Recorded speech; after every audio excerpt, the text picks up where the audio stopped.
السلام علیکم، میں آپ کی ہوسٹ مسکان. آپ دیکھ رہے ہیں سوشل نیوز. کراچی سے رپورٹ کر رہے ہیں یا صدیق ٹاؤن میونسپل کارپوریشن گڈار کے چیئرمین طارق عزیز بلوچ نے گڈار ٹاؤن آفس میں محرم الحرام کے حوالے سے افسران کے ساتھ میٹنگ کی. سپرنٹینڈنٹ انجینئر MND نور علی جمالی اور AEE MND وسیم آرائی نے محرم الحرام کے انتظامات سے آگاہ کیا. گڈار ٹاؤن کی حدود میں تمام امام بارگاہوں اور جلوسوں کے روڈوں پر اسٹریٹ لائٹس کی خصوصی سہولیات کی فراہمی کافی حد تک کر دی گئی ہے اور باقی کام جاری ہے. ٹاؤن چیئرمین طارق عزیز بلوچ نے محرم الحرام کے سلسلے میں منتظمین کی باہمی مشاورت کے ساتھ بلدیاتی مسائل حل کیے جا رہے ہیں.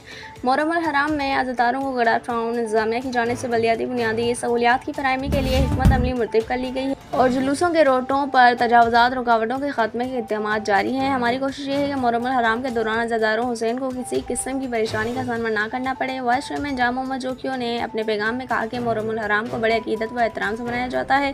شہدائے کربلا کی قربانیوں کو ہمیشہ یاد رکھا جائے گا.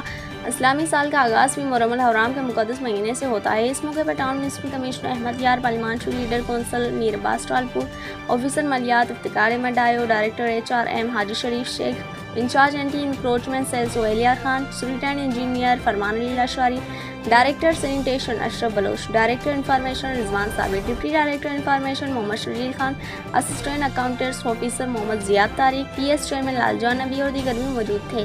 اس ویڈیو کو لائک کریں، ہمارے چینل کو سبسکرائب کریں اور بیل آئیکن ضرور پریس کریں ہماری نیو ویڈیو سب سے پہلے دیکھنے کے لیے.